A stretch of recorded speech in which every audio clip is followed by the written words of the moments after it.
Okay.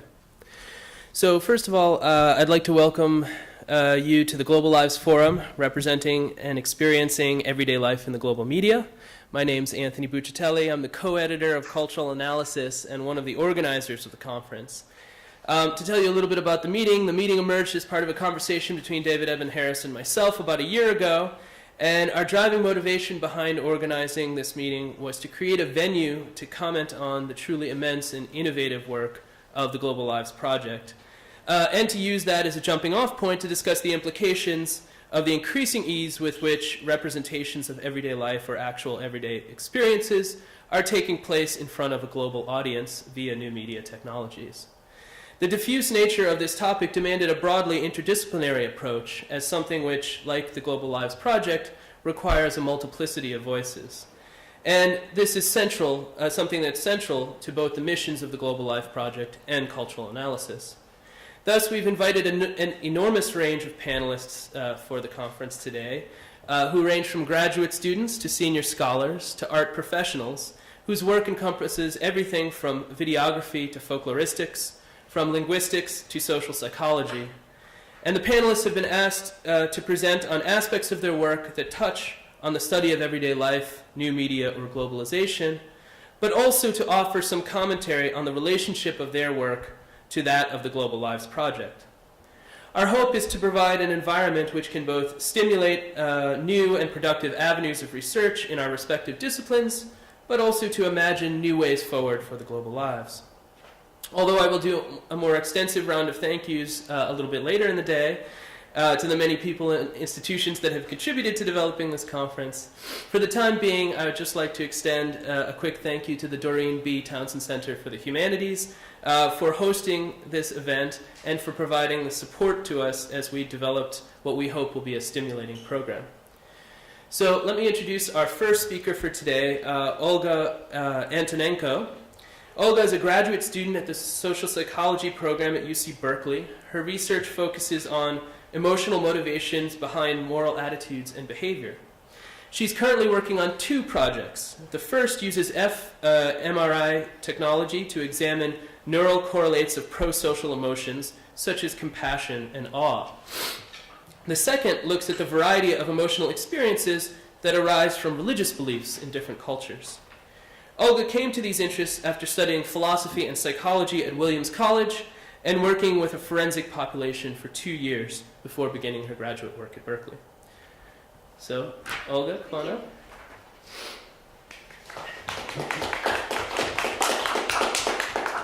Thanks everyone for waking up early on a Saturday morning. So I'm a second-year graduate student here on this campus, and I'm part of a lab that studies social emotions. So those are the emotions that are elicited by other people that we feel towards other people, and that really help us navigate our social world. And I was interested in the Global Lives Project when I heard about it about a year and a half ago, because I really think that there are avenues of collaboration between work like Global Lives and my research. I've always believed that emotional states such as compassion that really orient us towards other people are important to foster, both in our daily lives, whatever that may mean for you, as well as in our families and in our communities. And I believe that work like the Global Lives has a great potential to foster these kinds of emotions for people that we might not feel them towards otherwise.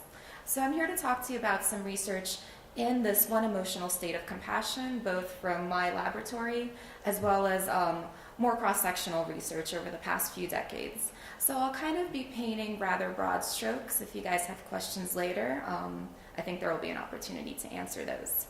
So research into compassion, this emotional state that I'll explain in a little bit, really starts with the question of why is it that we at times sacrifice a part of ourselves, so our time, our money, our attention, in order to help someone else.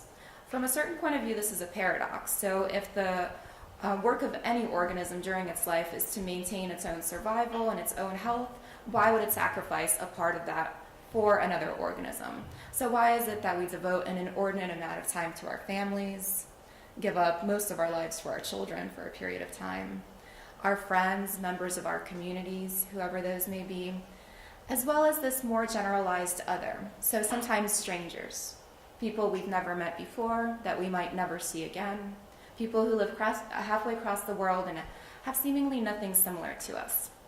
And this paradox has been answered by various fields, including philosophy and evolutionary psychology, and overall it boils down to a fairly egocentric point of view. So one theory says that the reason we help our families is because we're hardwired with an evolutionary mechanism to preserve our genetic pool. So we care about our families because they're carriers of our genetic code. We might care about our friends because there's an underlying understanding that when you help people around you, one day they'll help you in return. So sort of an implicit understanding of reciprocal altruism. And we might help people that we don't interact with because it really elevates our status. So it helps us climb up in the social hierarchy, which gives us better access to resources, access to better mates, might just make us feel better. Overall, it's an egocentric point of view. However, I think these theories aren't exactly wrong. There's a lot of evidence behind them, and I think they're pretty intuitive to me. They kind of miss the trees for the forest. So the question of psychology is what actually happens in the moment that you're choosing to help someone. What kind of states in your brain and your body really motivate you to help another human being? And that's where the study of compassion comes in. Compassion is a core human experience that can really explain a lot of these behaviors in a more proximal way without resorting to sort of grander, more distant evolutionary theories. By compassion, I mean several things here. It's a constellation of experience. Primarily, it's an emotional experience. So the first and core step of compassion is to be able to feel the emotion of someone else as if it was your own, especially distress. So this is what we call emotional contagion. For example, if a friend is telling you about something that just happened to her that's rather distressful, say she just lost her job, without having to think about it, completely automatically, for some period of time, you will feel her emotional state as if it was your own. You're going to feel that distress as if it was you that had lost your job. And this tendency to kind of mirror someone's emotions very quickly and automatically is a core human experience. It's innate. It's something that we don't really have to foster. In fact, the older we get, oftentimes we lose this capacity. It develops really early on in our own development. So young infants will cry when another infant around them is crying, and they don't necessarily to just loud noises. So this catching the distress of someone else, it being contagious, is really a core experience. And by emotional state here, I mean that it's embodied. We feel other people's distress and their emotions in our body on several levels. So when people are interacting, they start mirroring each other's facial expressions on an unconscious level, whether it's a smile or a frown. And we also know from other research in my lab that it's not only that we experience emotion and then elicit a smile or a frown. Sometimes it can be that we'll elicit the smile first and that will make us feel happy. So the feedback mechanism goes two ways. So sometimes when you mirror someone else's facial expressions, you'll start feeling their emotion more. In addition to mirroring in the face, there's mirroring at the nervous system level, so the autonomic nervous system. Your heart rate and your breathing starts falling into line with each other. When someone is distressed and they're telling you about it, their heart rate will elevate, and so will yours. And it's also mirrored in the brain. So this is where some of my research lies, and I can go into details later. But there's been about a decade of studies now showing that when we see someone experience either physical or emotional pain, someone being stabbed with a needle, someone being socially excluded, our brain looks really similar to the way it looks when we ourselves experience that pain. So there's a lot of neural overlap and sharing and contagion on that level. And the more this happens, the more people mirror each other on a physiological level, the more they'll come out of that interaction feeling like they trust each other more, feeling like they like each other more, feeling happier and more connected. So this is extremely important for our social interaction and has been understudied in psychology until the past several decades. And it has a lot of evolutionary advantages, this capacity to catch the emotional state of someone else. It would make sense that this mechanism would be preserved. So it's very important for the bond between a mother and an infant, or any caregiver. It's very efficient to have a system where you understand and are attuned to the needs of an infant who's in your care. There's no better way to take care of an infant than to, when he or she is distressed, to feel that very strongly, automatically, quickly, without having to think about it. It also makes sense for this mechanism to be preserved in order to cooperate in groups. So to be emotionally attuned to people who are around you, people in your community, whether you have a common goal of hunting or avoiding prey, it's important to understand when someone has spotted prey or predator very quickly and automatically. See the fear in their face or hear it in their vocalization and take action immediately. But in addition to this emotional contagion that I'm talking about, there's another aspect of compassion. It's not enough to feel someone's distress. If that's all we did, we would simply want to run away from the situation, never really help them. So there's another sort of slower, more deliberative, cognitive component of compassion. And it comes online a little bit later in life when some parts of our frontal cortex are developed, and it's only observed in a subportion of non-human animal species. So the first thing that needs to happen when you're feeling someone's distress in order to move to compassion, want to help them instead of wanting to run away, is you need to understand that the self is different than the other.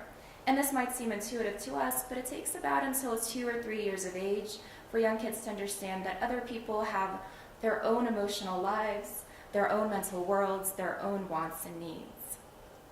So first you need the separation, and related to this, we also need to understand the other as another. So be able to take their perspective, not only enter their shoes as ourselves, but to enter their shoes and understand that they have their own personalities, their own needs, and what I might want if I were to lose my job might be different than what someone else would want.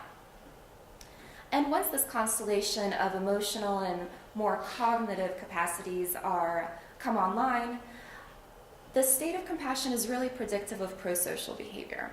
So this is where a lot of research has happened in the past, maybe 30 or 40 years. The state of compassion consistently predicts helping behavior or prosocial behavior. So any behavior that incurs a cost to the self in order to help another individual. And we see this on several lines. So individuals who are more compassionate as a personality trait, who experience compassion more often, tend to be more helpful. They tend to give more money to charity. They tend to partake in more volunteer activities. Their friends tend to say they're more helpful. And we know this in several ways. So first of all, we ask people to just report in surveys whether they experience components of compassion. So do you tend to take the perspective of other people? Do you tend to feel sad when a friend is telling you a sad story? So on and so forth. And these stories or these surveys are indicative of prosocial behavior. We also know it from observation because self-reports are often sort of shaky. We also know that other people who observe their friends being more compassionate also observe them being more helpful. And more interestingly, we know from laboratory observations, so when we bring people into lab, that the more they're able to be contagious to the emotions that other people are experiencing, the more helpful they tend to be when we give them laboratory tasks. So for example, when we show people sad film clips, the more sadness they express, the more that capacity predicts helping behavior when we give them another sort of task. So say, do you want to volunteer to partake in another experiment later on? It would really help us out. So it seems to be that people who are really compassionate help more. We also know this because we know how to induce compassion in the lab. So for example, if you ask a participant to read a story in a compassionate way, really focusing on the emotions, that really induces this sense of compassion and emotional contagion. And that sort of scenario is really predictive of prosocial behavior. There's also been some research kind of showing that compassion works over and above other explanations. So it might be true that we help other people to get social rewards, to alleviate our own distress, or just because it gives us a warm glow. But over and above all of these, people who are in a state of compassion, when we induce it, don't care about giving social rewards, alleviating their own distress, or enhancing their mood. And there's been some increased interest in what kinds of situations help increase this state of compassion. And this is where I see a lot of avenues of overlap with the Global Lives Project. So the first line of research shows that the closer someone is to you in physical space really increases compassion. And this research comes from, first of all, some anecdotal evidence of soldiers in older wars, so like the world wars where you actually had to face your enemies. Some soldiers report that when they actually had to look in the eyes of their enemies, be close enough to experience their humanity, they had to put down their guns. They had a breakthrough of sympathy they couldn't shoot. So there's something about experiencing the physical presence of another person that increases your compassion. This has been replicated in the lab. So there have been variations of the Milgram paradigm. For those of you who aren't familiar with it, basically your task, if you were a participant in Stanley Milgram's experiment, was to come into lab and shock someone. You were directed by an official-looking experimenter in a white lab coat to shock someone who's in another room, the victim. This victim was an actor, but that was unbeknownst to the participants. And you were asked to shock them with increasing voltage. And the variable of interest here was how many people would, when asked, shock someone to the point that they knew that shock was potentially fatal. So how many people would go all the way up in voltage? And what they found, dishearteningly, was that when the victim was in another room, so that all you could do was hear his cries of pain, his pleas to stop, his pounding against the wall, about 65% of participants turned the voltage all the way up, knowing that they could potentially be killing the other person. However, when the person was in the same room with you, when you could actually see them, that number dropped to about 40%. And when that person was close enough to you that your arms were touching, that number dropped to about 35%. So we know that the physical experience of another person, their salience, really increases compassion and our tendency to not want to hurt them. Another line of research focuses on similarity. So how similar you feel to the target that's in need of help. And there have been several studies here showing that something as simple as leading a participant in a lab to believe that someone interacting with them goes to the same university increased helping. So something as minimal as belonging to the same in-group, such as a university, made people feel more compassionate and be more helpful. And this also works with making people believe that they have similar values, similar orientation, even similar gender.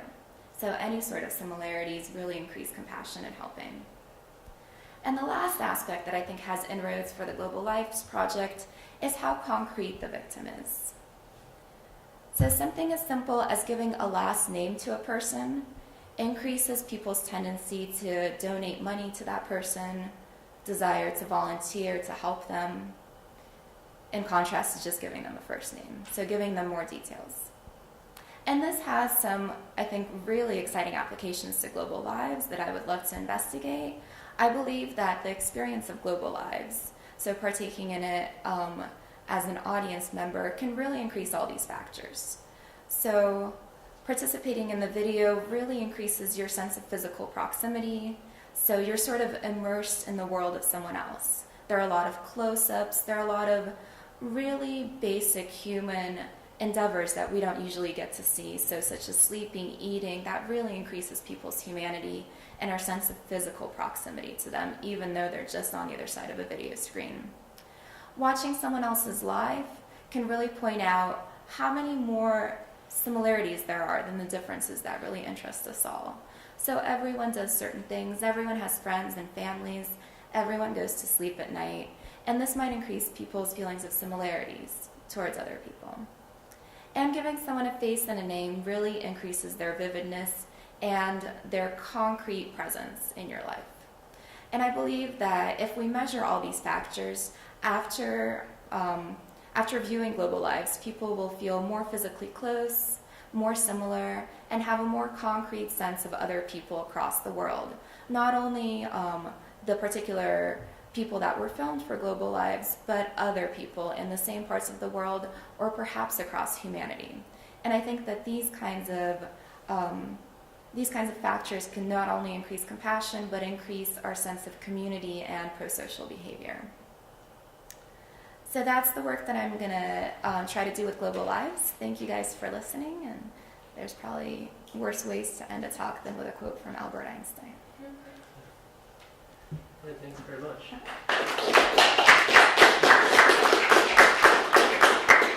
Any questions there? I think actually in the interest of time, why don't we move on to the next presentation, and we'll have some time for questions at the end of the panel. So speaking of living on the other end of a video screen, our next presenter is actually currently on the other end of a video screen, so let me just see if I can get her up with us here.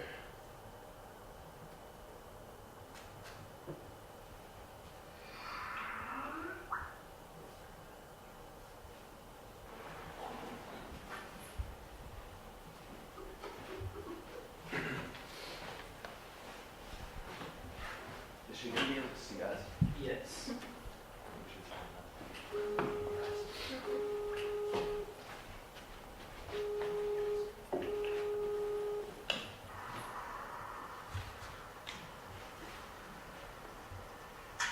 Diana. Hi, I lost you there. Yes. We seem to keep losing each other. Hold on.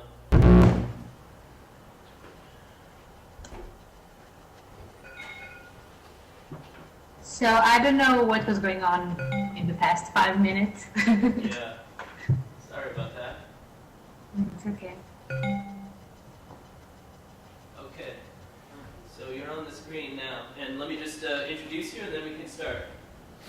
Oh, so it's my turn? It's your turn. Okay. Hello, David. Hey. Nice okay. to see you. So our next presenter, Anna Lakovic, is that correct?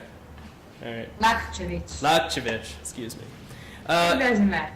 She received her master's degree in 2009 from the Department of Ethnology and Anthropology at Belgrade University in Serbia, where she's currently speaking to us from. Since then, she served as the producer and the post-production lead on the Global Live Serbia shoot, and as the project manager for ProArt.org, a non-governmental organization that orchestrates a variety of cultural events and supports international promotional efforts for emerging Serbian artists. In the past, she has also worked on projects with the Discovery Channel in Serbia and with the Serbian Ministry of Education. Okay, Anna? Are you ready? Thank you, Anthony. Great. Hello, everyone. I guess I will be serving as my own video presentation. So, as Anthony said, I was one of the producers of the Global Live Serbia shoots, and based on my experience in that shoot, I would like to talk to you about two things. First one is what the subject of the shoot wants to show us, and the second is what we want to see. That is one of the phenomenon why Global Lives project is interesting to me in the first place. For me, it's quite fascinating to watch a person tell his or her life story, or at least parts of it. And it's fascinating because of the way a person is able to generate and build up a narrative about his or her life with such consistency and belief in its reality. And though many theoreticians may argue that data collected in anthropological research, and especially in visual anthropology, is not really consistent with truth or able to show reality of things, I am interested in a different kind of truth here. Not in the way what people say and show us relates to the real world, but how it relates to the world they think they live in. So when it comes to, I'm not really sure who I'm speaking to. I know this Global Lives project is supposed to be an artistic installation, but I'm an anthropologist, so I tend to see it as a part of visual anthropology. So what I'm interested in here is what the presentation of himself that Dusan, the subject of Global Lives shoot, was building through the course of our shoot. That representation is expressed in two ways, through what Dusan chose to tell us in the live story interview, and through what he decided to show us in the 24-hour shoot of his life. In the case of Dusan, the life motives of both were really his high moral values, hard and honest work, his family, and his creativity. Now, whether or not it really tells us the truth about him, it tells us what he wants us to think of him. It also tells us about his perception of himself and the world around him, about his values, about the ways he believes that things should be done and that life should be lived. So during the course of the 24-hour shoot and during the interview, Dusan mainly focused on showing us the rehearsal of his band, and he tended to his bees, worked in his workshop, mowed the lawns, his and his neighbors, spent a lot of time with his friends. In his interview, he also showed us the photographs that he made, artistic photographs that he was awarded for, and showed us many different aspects of his creativity. So, what I believe is that what he decided to show us is really a kind of rural life that is being idealized still in the provincial parts of Serbia, a life that emphasizes sort of conservative and still a bit patriarchal views on the family, on the role of a father in a family, on an individual as a part of a community that is very connected and whose lives are intertwined. And he shows us that through his relationship to his neighbors, he shows us that through his relationship with his family, through the work he decides to show us. I know this all sounds probably very abstract, since I suppose most of you still didn't have a chance to actually see the video, so it's easy for me to talk about it when I can visualize it. But I'm sure you'll get a chance to get a better understanding of what I'm saying. And in that more or less conservative way of life that he leads and that he very much respects, I believe that the role of his creativity is to make him somehow distinctive. It's really the only thing that separates him from all the other people in his surroundings. And that's why I believe he puts so much emphasis on it. The other thing I wanted to focus on is really what we want to see when we watch documentaries or movies or the Global Lives installation. The information collected in the interview and recorded on the shoot are also conditioned not only by what the subject decided to tell us and show us, but also what we decided to ask. What caught my eye the first when I got the guide for the interview with the subject was the structure of the questions. It's not something that's intentional. That's why I believe it's even more important. Of course, the guide instructed us to examine every aspect of a person's life. It contains questions about the subject's childhood, background, family, education, about his work, political and religious views, hobbies, etc. And these elements are something that is surely relevant in every person's life, and they are common to us all, no matter the diversity and the nuances of the answers. But what we choose to focus on in the interview in general, and in each of these aspects, tell us a lot on how we perceive and understand things, what we consider important or relevant, and definitely what we consider most interesting.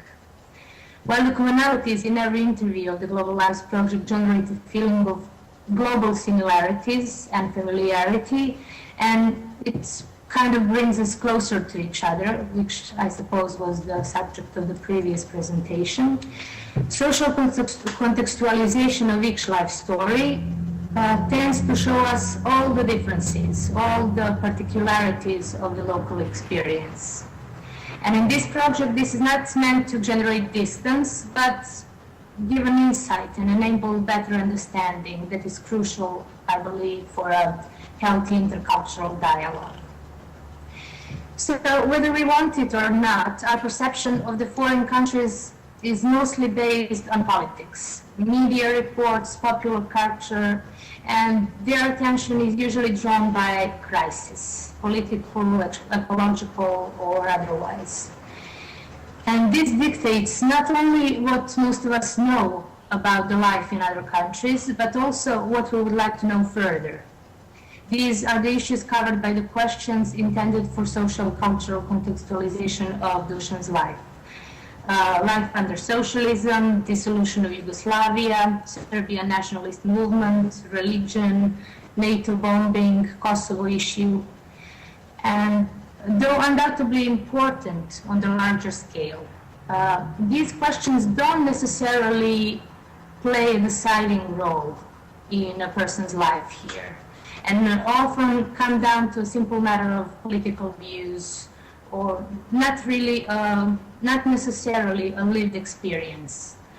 But those questions are the first one we ask, and in most cases really the only ones. And what's interesting to me, this interview was not done by a foreigner, it was done by someone from Serbia. So this approach to understanding comes not only from the outside, but also from the inside.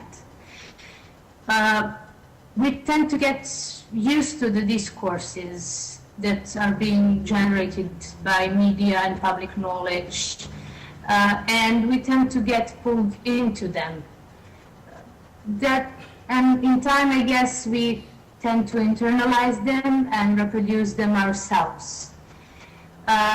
Or to quote Nietzsche, what was just a presentment in the beginning almost inevitably becomes the essence in the end.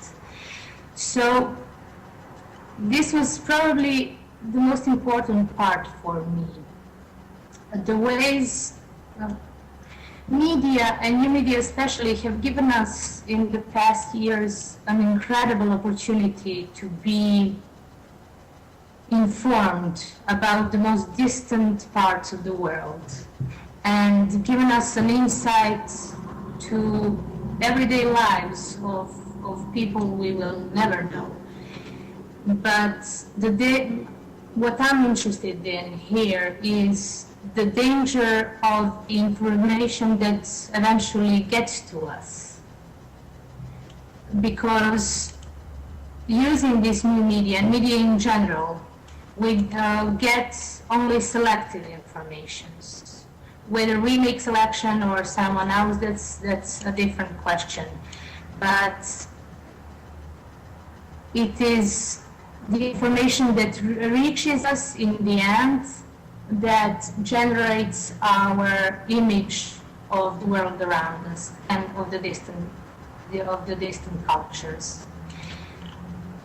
I suppose Global Lives projects try to avoid the problems that this might cause, but I focus in on lives of ordinary people in their ordinary contexts, and try to unburden the videos of any such notion that might be served in regular media. And though we didn't always manage to avoid these traps in the interviews with the subjects, the shoot of the Global Lives Project righted this wrong by offering an insight into really unburdened lives of people, of distant people, and showed us that they are really just people, not a product of their political situations, not just an image of the society they live in, but full persons.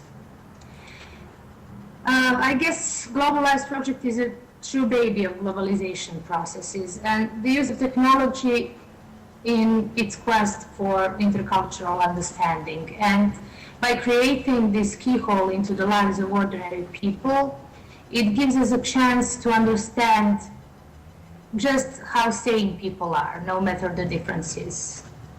And I believe as an anthropologist, it is probably the living proof of cultural constructivism and I think a new call for cultural relativism. That would be all for me from the effort. Sorry for my English.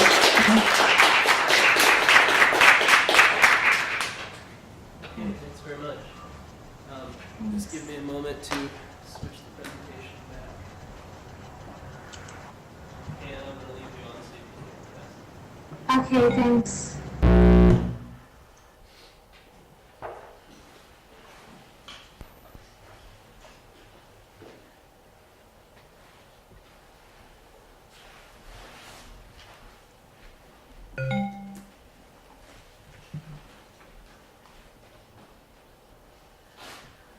Okay.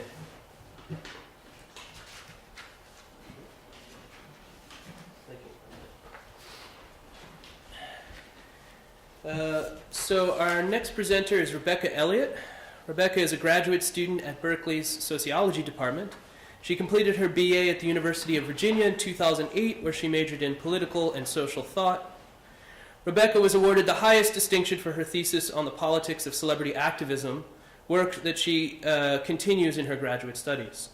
Her research interests include the sociology of knowledge and expertise, popular culture and politics, and a relatively new interest in green culture in the US. She did research and worked in South Africa and Morocco before beginning her PhD at Berkeley. And today she's going to speak on Where the Kids Have No Name, Celebrity Activism, and the popular Western discourse on Africa.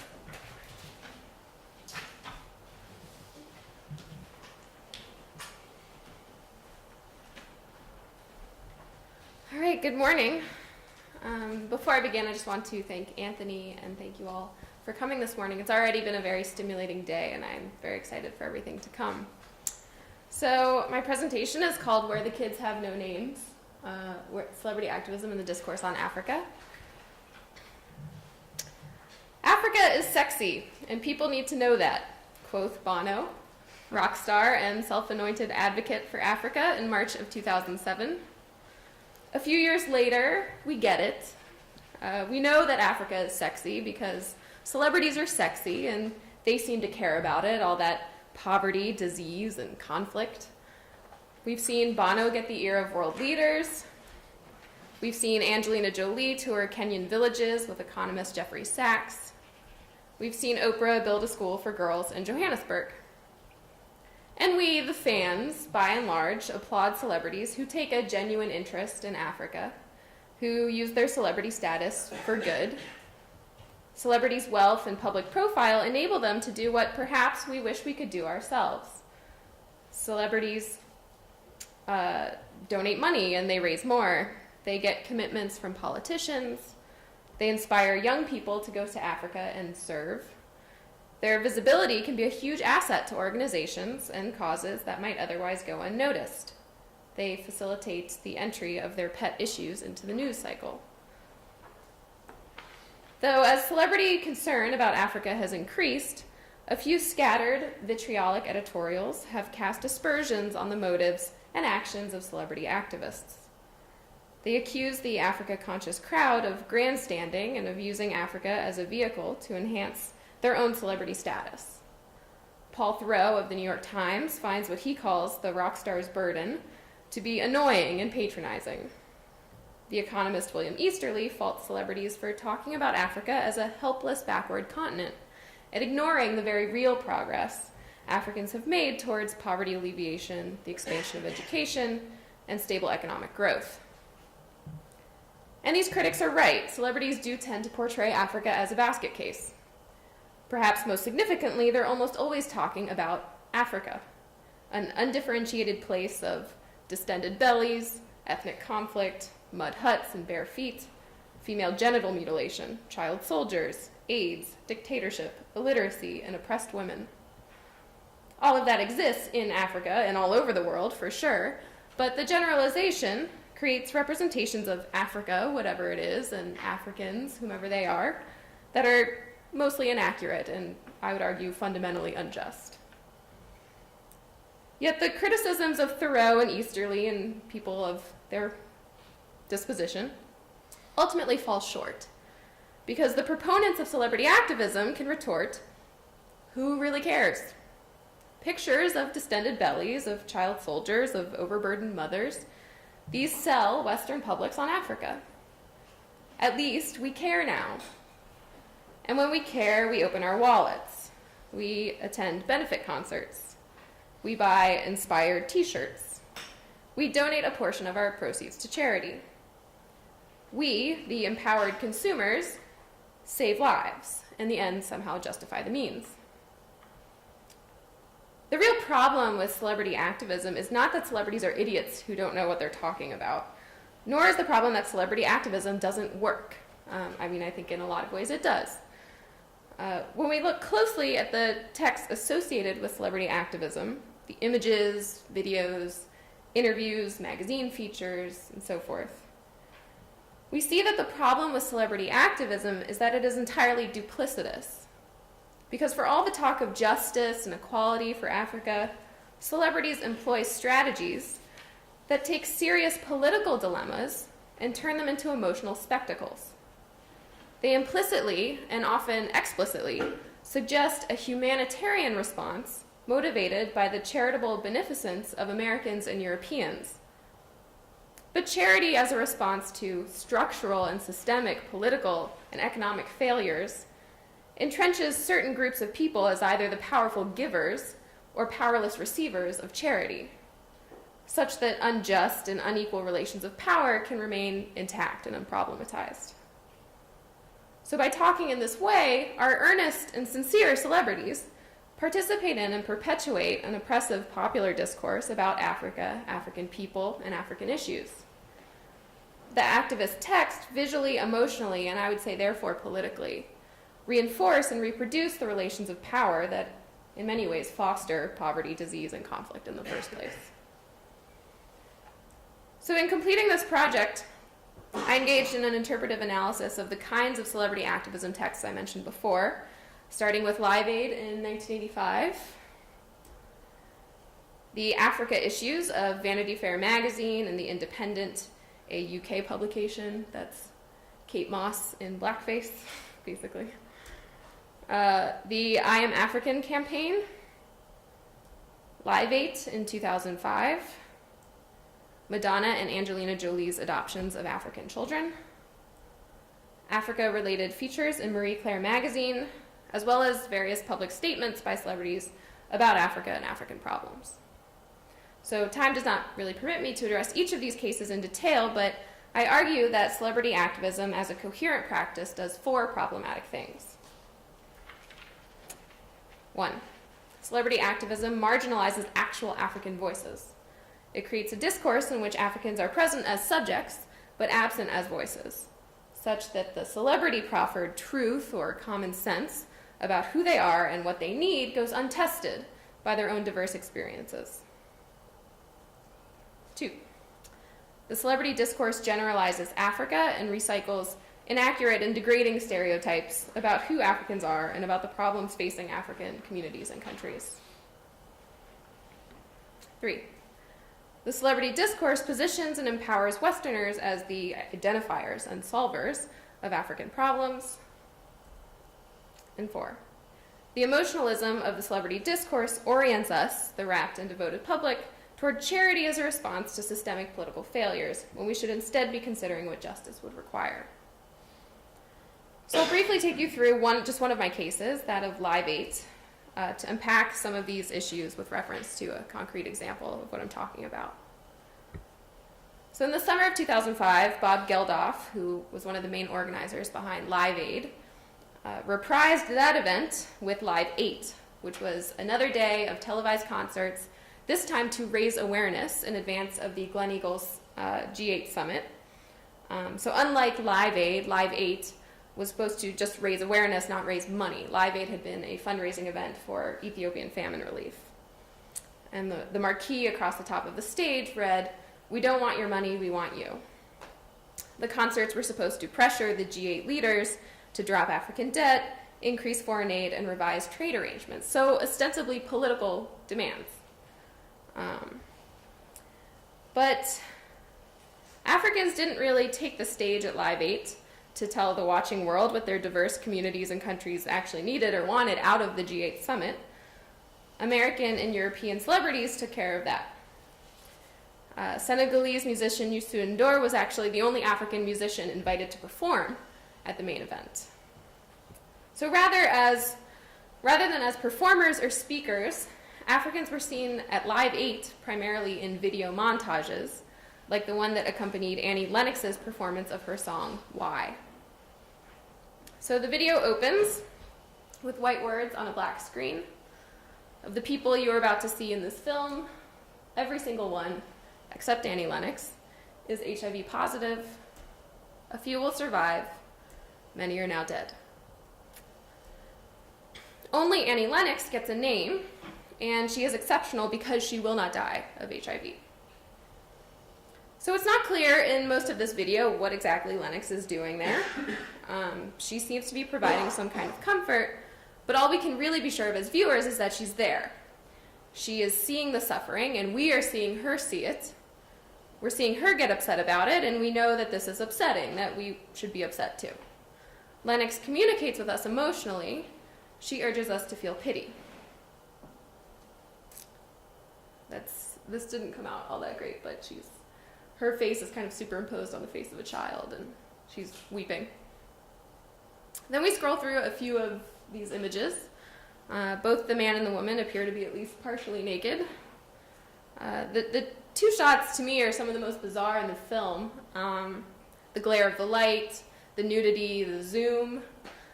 They provide nothing to contextualize their subjects, and it is almost as if these two particular Africans are presented for us to study. To me, they're weirdly reminiscent of some of the kind of ethnographic anatomy studies of the late 19th century.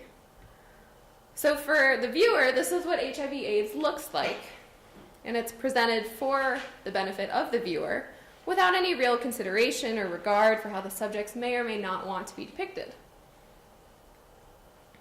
Later, a close-up of a woman's face lying down reveals that she is crying, and there's actually a teardrop that's captured. And the camera zooms in on the teardrop, and then the footage again cuts to Lennox holding the hands of sick people in their beds. There are a few more close-ups of children and adults.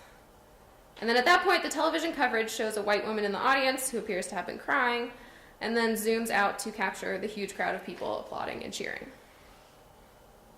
So no one speaks in this video. Annie Lennox's song is the only audio accompaniment. The images of the Africans depicted are meant to speak for them. And what do they tell us? People with HIV/AIDS eventually look skeletal. Adults and children have it. But the images do not tell us names, ages, how or when they contracted the disease, how long they've been suffering, if they've been treated, how their lives have changed, how their families have been affected, what they want to happen, what they need, what they would change.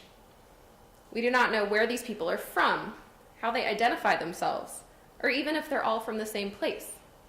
To the audience, they are Africans and they are in need of Western help. Now, what I want to highlight with this brief case from Live 8 are the problematic functions of the celebrity discourse on Africa that I mentioned before. The lack of African voices, the trading in stereotypes, the privileging and empowerment of Westerners, and the highly emotional tone. Taken together, all four of these functions serve to provide a sharp delineation of difference between the unfortunate powerless victims, the Africans, and the fortunate powerful rescuers, the American and largely Western European viewers. As the sociologist Jan Pieters puts it in his work, White on Black, the macabre reverse effect of this imagery is that while it shows the third world in a state of utter destitution, thus instilling the false sense of a gulf yawning between North and South, it nourishes the complacency and narcissism of the West. Rather than producing human solidarity, this kind of imagery tends to foster estrangement. So even though the celebrities make appeals to our shared humanity, often asking us to engage in a fantasy of identification, these images accentuate a sense of distance. American viewers may be able to imagine themselves in the place of the suffering Africans they see, but ultimately it is the African body that is meant to be fixed in that position of suffering.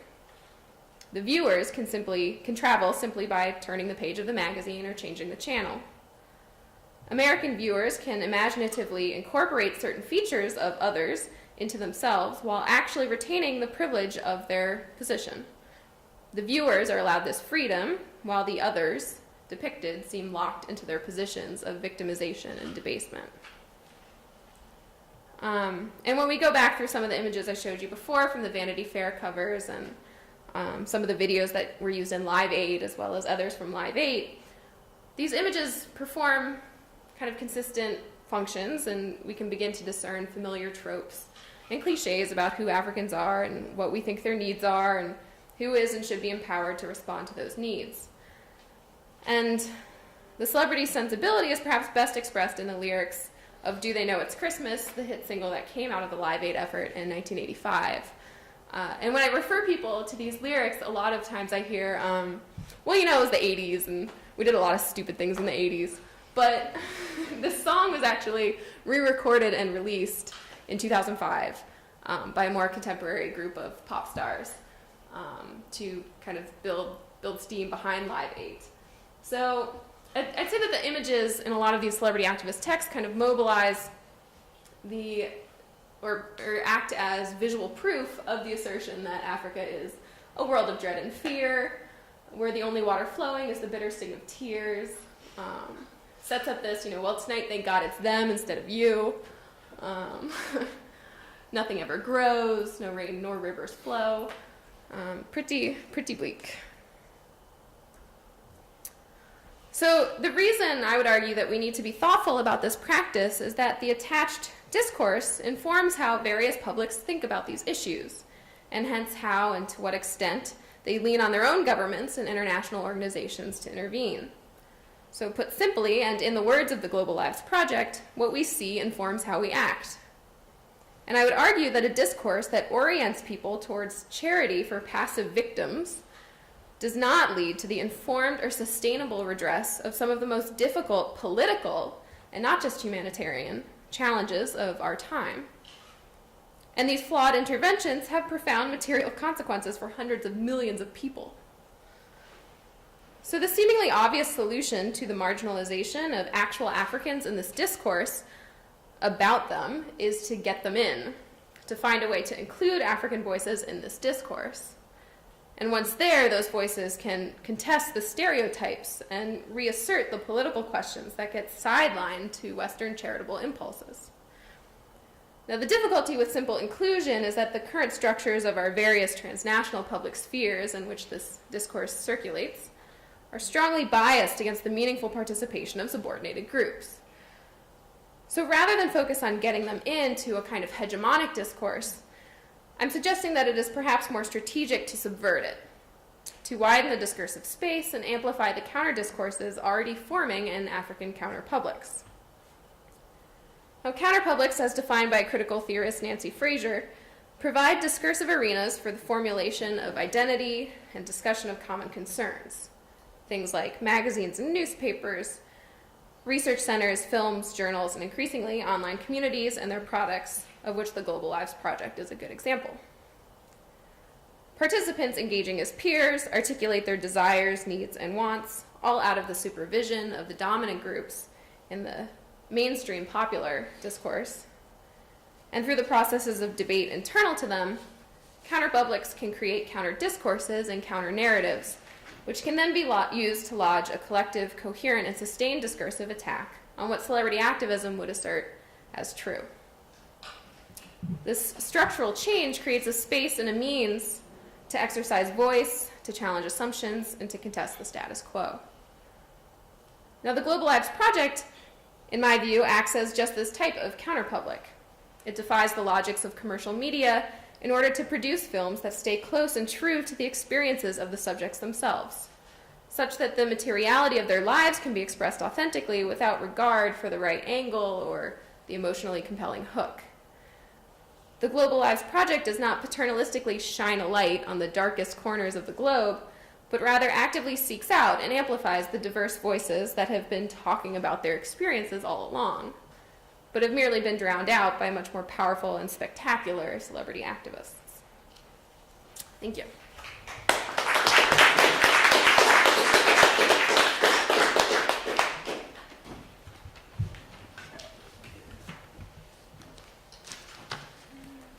All right. Just a moment here.